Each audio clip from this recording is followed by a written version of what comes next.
Ukraine का जो incursion है रशिया के अंदर, इससे पहली बात तो ये है कि क्या यूक्रेन को इसका फ़ायदा मिलेगा?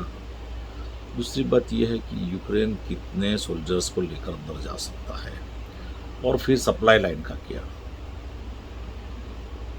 मुझे लगता है कि ये जो एक्शन है, जैसे कि मैंने पहले भी बताया कि सैबोटेज करने वाला एक्शन है, सुसाइडल जो बटालियन है वो अंदर जा सकती है कि वापस नहीं आएंगे। तो 10,000 सैनिक लेके भी अगर जाते हो तो नॉर्मली ऐसा होता है कि 1:3 का रेशियो होता है कि 10,000 सैनिक को मारने के लिए और फाइट करने के लिए और उनको सबड्यू करने के लिए कम से कम 30,000 सोल्जर्स की ज़रूरत पड़ती है। अगर एक बार ये एपिसोड ख़त्म हो गया तो यूक्रेन की क्रेडिट भी बिगड़ेगी और फिर ये होगा कि पुतिन को भी एक अच्छा मौका मिल जाएगा एक हार्श एक्शन लेने का। तो मुझे लगता है कि आने वाले दिनों में यूक्रेन के लिए बड़ा भारी हो सकता है, क्योंकि आप कौन से वेपन्स लेकर अंदर जा रहे हो। अगर मान लो कि आप फाइटर जेट से या किसी भी सूरत हाल में सप्लाई लाइन मेंटेन करना चाहते हो, यूक्रेन रशिया के अंदर सप्लाई लाइन मेंटेन होना बहुत ज़रूरी है, तो भी ये भारी है।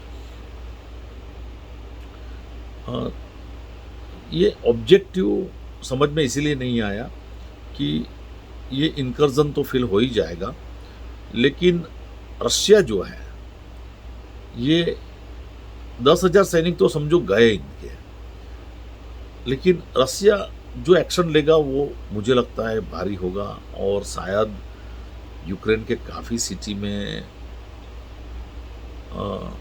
अंदर तक, जैसे कि सिविलियन एरिया में भी एक्शन लेगा। और मुझे लगता है कि रसिया अब कंक्लूसिव वॉर की तरफ जाएगा, अब लंबा नहीं खींचेगा। तो जो भी होगा अभी पूरा ही होने वाला है। हम ज़रूर उसके लिए उम्मीद करें कि न्यूक्लियर का इस्तेमाल न हो, लेकिन देखते हैं क्या होता है। इसीलिए पहले से ही वॉर को बढ़ावा नहीं देना चाहिए। मैं नाटो को भी यही कहूँगा कि रसिया कितना रिजनेबल है, कितना रिजनेबल नहीं है, ये बाजू पर रखकर भी रसिया के सामने इस तरह का जो कहते हैं कि जो फ्यूलिंग द वॉर, ये नहीं होना चाहिए था। उसके साथ बातचीत से ही मामला सॉल्व हो सकता था। अब बात बहुत आगे बढ़ चुकी है और रशिया की जो कहते हैं इज्जत का सवाल है, रशिया का क्रेडिबिलिटी इंटीग्रिटी का सवाल है, पुतिन की इमेज का सवाल है। अब ये किसी भी हद तक जा सकते हैं, क्योंकि रशियन लोगों की भी पेशेंस जो है वो ज़्यादा नहीं टिकेगी। फिर उनकी अगर बिलीफ पुतिन में से उड़ गई तो पुतिन के लिए भी एज अ लीडर उनकी लीडरशिप को भी खतरा है।